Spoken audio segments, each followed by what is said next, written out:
जी के साथ रहे, हेमंत जी के साथ रहे, और जिस तरह से ए भैया, ओ भाई, ए बैठ जाओ ना भाई, बैठ जाओ, बैठ कर करो ना, आप बैठ जाइए प्लीज, बैठ कर करो यार।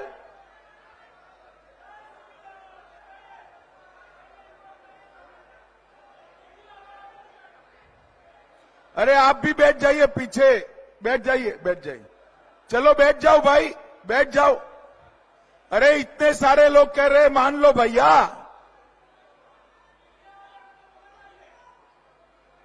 भाइयों बहनों, चंपई सोरेन जी ने इतने सालों तक हेमंत सोरेन और गुरु जी के साथ वफादारी के साथ काम किया, मगर जिस प्रकार से, अरे बैठ जाओ ना भाई, सुनते नहीं हो तुम, बैठ जाओ। जिस प्रकार से अपमानित कर चंपई सोरेन जी को निकाला गया, ये सिर्फ चंपई सोरेन जी का अपमान नहीं है, पूरे झारखंड और आदिवासी जनता का अपमान है भाइयों बहनों, आदिवासी जनता का। और मुद्दा क्या था? चंपई सोरेन जी ने कहा कि ये भ्रष्टाचार बंद होना चाहिए। वो भ्रष्टाचार बंद करने के लिए तैयार नहीं थे। इतनी बड़ी सभा है भाइयों बहनों, मैं आप सभी को पूछने आया हूं, इतनी बड़ी सभा में किसी ने 350 करोड़ रुपया देखा है क्या? जरा जोर से बोलो भाई, देखा है क्या? और जोर से बोलो, देखा है क्या? एक कांग्रेस पार्टी के सांसद के घर से 350 करोड़ रुपया मिला, 350 करोड़ रुपया। गिनने के लिए मशीन लानी पड़ी, और वो मशीन एक नहीं, दो नहीं, 27 मशीनें लानी पड़ी, और मशीनें भी थक कर गर्म हो गई, मगर ये पैसा खत्म नहीं होगा। ये आलमगीर आलम के घर से 30 करोड़ रुपया पकड़ा गया। मुझे बताओ भाइयों बहनों, ये 350 करोड़ रुपया, 30 करोड़ रुपया किसका है? जरा बताओ किसका है भाई? ये 350 करोड़ रुपया, 30 करोड़ रुपया मोदी जी ने मेरे झारखंड के युवाओं के लिए भेजा था, जो हेमंत सोरेन सरकार खा गई। मुझे बताओ, ऐसा भ्रष्टाचार चल सकता है क्या? जोर से बोलो, चल सकता है? ये 350 करोड़ रुपया में कितने लोगों के घर बने, कितने लोगों की स्कूल बन जाती, वो पैसा ये लोग हड़प कर गए। और ये सोच रहे हैं कि उनको कुछ नहीं होगा। सरायकेला वालों, आपको वादा कर कर मैं जाता हूं, भाजपा की सरकार बना दो, आपकी एक एक पाई खजाने में जमा होगी, और ये सब जेल की सलाखों के पीछे जाएंगे। इन्होंने 1000 करोड़ का मनरेगा घोटाला किया, 300 करोड़ का जमीन का घोटाला किया, सेना की जमीन भी हड़प कर ली, 1000 करोड़ का खनन घोटाला किया, हजारों करोड़ का शराब का घोटाला किया। ये घोटाले करने वाली सरकार है, घोटाले करने वाली सरकार है। एक और, ये इंडी अलायंस, राहुल गांधी और जेएम खुद को, अपने कार्यकर्ताओं को करोड़पति बनाने के लिए काम करते हैं और मोदी जी गरीब बहनों को लखपति दीदी बनाने के लिए काम करते हैं, लखपति दीदी बनाने। मुझे बताओ भाइयों बहनों, हेमंत बाबू की गारंटी पर आपको भरोसा है क्या? अरे जोर से बोलो, हेमंत बाबू की जमीन गारंटी पर आपको भरोसा है क्या? ये हेमंत बाबू की गारंटियां ऐसे ही होती है, वो कभी भी पूरी नहीं होती। मोदी जी की गारंटी पत्थर पर लकीर होती है जो पूरी होती है। भाइयों बहनों, अब भाजपा की सरकार बना दो। ये दीदी यहां जो बैठी है, माताएं बहनें, हर महीने आपके बैंक अकाउंट में 2100 रुपया प्रति माह चेक से मोदी जी भेज देंगे, चेक से भेज देंगे। गैस का दाम कितना भी हो, झारखंड की माताओं बहनों को 500 रुपये में गैस का सिलेंडर देंगे और दीपावली और रक्षाबंधन के दिन 2 सिलेंडर मुफ्त देने का काम भारतीय जनता पार्टी करेगी। ये युवा इतने सारे खड़े हैं।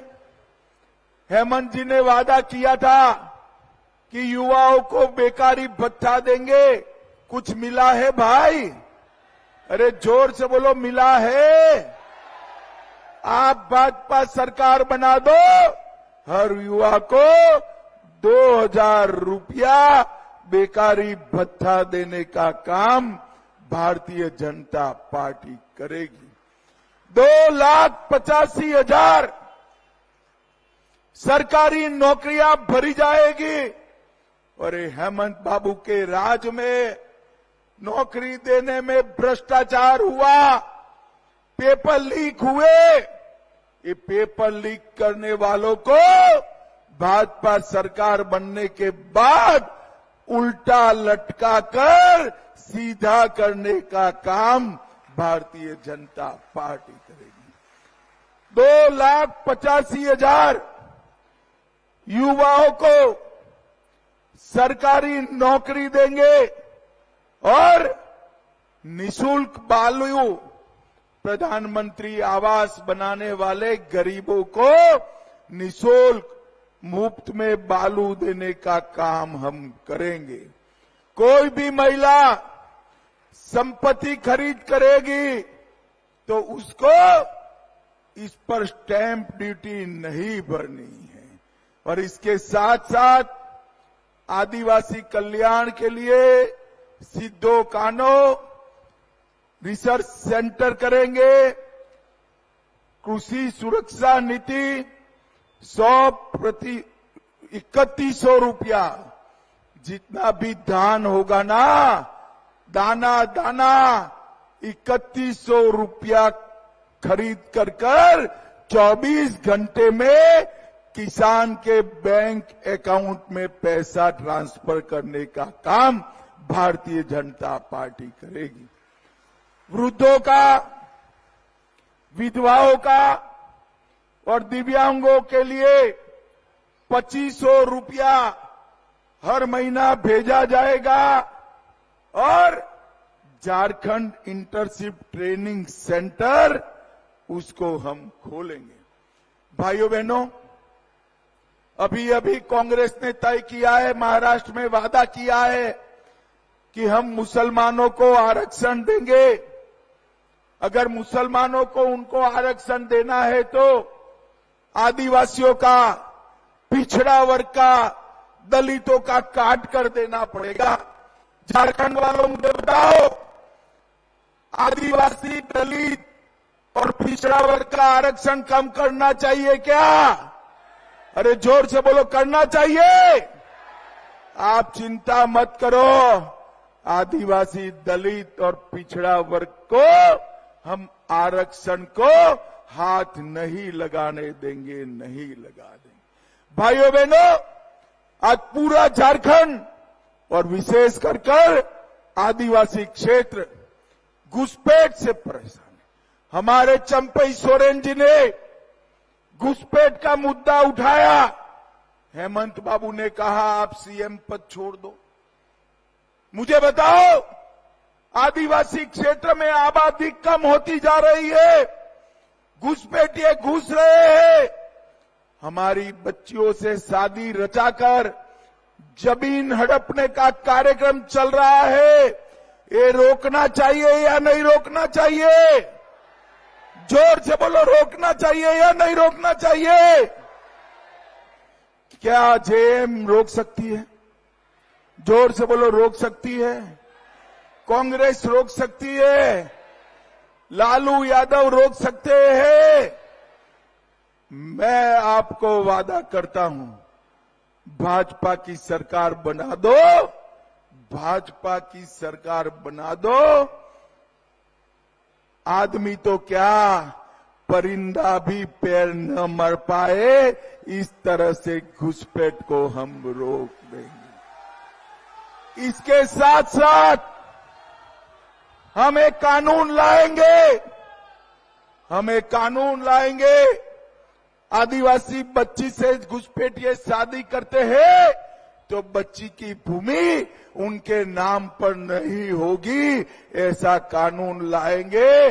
और जो भूमि हड़प ली है, जो भूमि हड़प ली है, उसको भी वापिस कराने का काम भारतीय जनता पार्टी की सरकार करेगी। भाइयों बहनों, एक एक घुसपैठिए को चिन्हित करने के लिए हम एक कमेटी बनाकर जांच करेंगे और घुसपैठियों को निकालने का काम करेंगे। और आज मैं आया हूं तब कहकर जाता हूं, हेमंत जी ने हमारे चंपई सोरेन जी का अपमान किया। आप मोदी जी पर भरोसा करिए, चंपई सोरेन जी का सम्मान करने का काम भारतीय जनता पार्टी करेगी। भारतीय जनता पार्टी। चंपई सोरेन जी, उन्होंने पूरे झारखंड की बेटियों के लिए आवाज उठाई। उन्होंने आदिवासियों की भूमि के लिए आवाज उठाई, भ्रष्टाचार के खिलाफ आवाज उठाई। हेमंत जी ने चंपई सोरेन जी को निकाल दिया। कोई बात नहीं हेमंत बाबू, यहीं से आपकी उल्टी गिनती शुरू होती है, मेरी बात याद रखना। भाइयों बहनों, आज ये बड़ी सभा के माध्यम से मैं झारखंड की जनता को ये बताने आया हूं कि 10 साल तक सोनिया मनमोहन की सरकार चली, झारखंड को कुछ नहीं दिया। 10 साल में सिर्फ और सिर्फ 84,000 करोड़ रुपया दिया। और मोदी जी ने 10 साल में 84,000 करोड़ के सामने 3,90,000 करोड़ रुपया देने का काम नरेंद्र मोदी जी ने किया। भाई ताली तो बजा रहे हो, मगर सरायकेला वालों, ये 3,90,000 आपके गांव में कुछ आया है क्या? आया है? कहां गया? कहां गया? ये लालू यादव, कांग्रेस और जेएम के लोग मोदी जी ने भेजा हुआ पैसा खा गए। और भाइयों बहनों, मैं आपको वादा कर कर जाता हूं, मोदी जी 1 रुपया भेजेंगे तो झारखंड सरकार 25 पैसा अंदर डालकर ₹1.25 झारखंड के गरीबों को वापिस करेगी। ₹1.25 वापिस करेगी। भाइयों बहनों, हमेशा कांग्रेस पार्टी ने आदिवासियों का अपमान करा। 75 साल तक, आजादी के 75 साल तक देश में कभी आदिवासी राष्ट्रपति नहीं बना, मोदी जी आए, पहली बार गरीब आदिवासी की बेटी द्रौपदी मुर्मू को राष्ट्रपति बनाने का काम नरेंद्र मोदी जी ने किया। देश भर में 15 नवंबर को जनजाति गौरव दिवस मनाया जाएगा। बिरसा मुंडा जी की 150वीं जयंती भी पूरा साल मनाई जाएगी। आदिवासी स्वतंत्र सेनानियों का 10 म्यूजियम देश भर में 200 करोड़ के खर्चे से बनाए जाएंगे। पोटो हो, सिद्धो कान्हो, तिलका मांझी, भगवान बिरसा मुंडा, फूलो जानो, इनकी प्रतिमाएं पूरे देश में लगेगी, ऐसा मोदी जी ने तय किया है। पूरे आदिवासी 8 करोड़ से ज्यादा आबादी के लिए 13-14 में कांग्रेस ने 30,000 करोड़ का बजट लिखा था। कितना रखा था भाई? सिर्फ 30,000 करोड़। मोदी जी ने 1,30,000 करोड़ बजट करने का काम नरेंद्र मोदी जी ने किया। हर आदिवासी गांव का विकास करने का काम किया और इसके साथ साथ मिनरल डेवलपमेंट फंड बनाकर आदिवासी कल्याण का काम भी मोदी जी ने किया है। भाइयों बहनों, झारखंड, हमारा झारखंड देश में सबसे समृद्ध राज्य है। झारखंड की जमीन में इतना खनिज पड़ा है कि एक और देश का एक भी राज्य झारखंड से ज्यादा समृद्ध नहीं। परंतु दुर्भाग्य देखिए, राज्य समृद्ध है और झारखंडी गरीब। यहां से मजदूरी करने के लिए देश भर में जाता है। मैं आपको वादा करता हूं, भाजपा सरकार बना दीजिए। झारखंड के युवाओं को अपनी युवा पत्नी और बूढ़े मां बाप के साथ यहीं रहकर रोजगारी मिलेगी। इसको देश में कहीं बाहर नहीं जाना पड़ेगा, नहीं जाना पड़ेगा। भाइयों बहनों, मुझे बताओ, झारखंड में भाजपा सरकार बनाओगे क्या? अरे जोर से बोलो, भाजपा सरकार बनाओगे? कमल के निशान पर बटन दबाओगे? चंपई जी आगे आओ। चंपई जी, हमारे नेता चंपई सोरेन जी को जिताकर भेजोगे? मोदी जी के हाथ मजबूत करोगे? चंपई जी के हाथ मजबूत करोगे? तो मेरे साथ दोनों हाथ उठाओ, उठाओ दोनों हाथ, मुट्ठी बीचे और बोलिए जय श्री राम, जय जय श्री राम, वंदे वंदे वंदे। सरायकेला वालों का बहुत बहुत धन्यवाद। जोहार, आभार।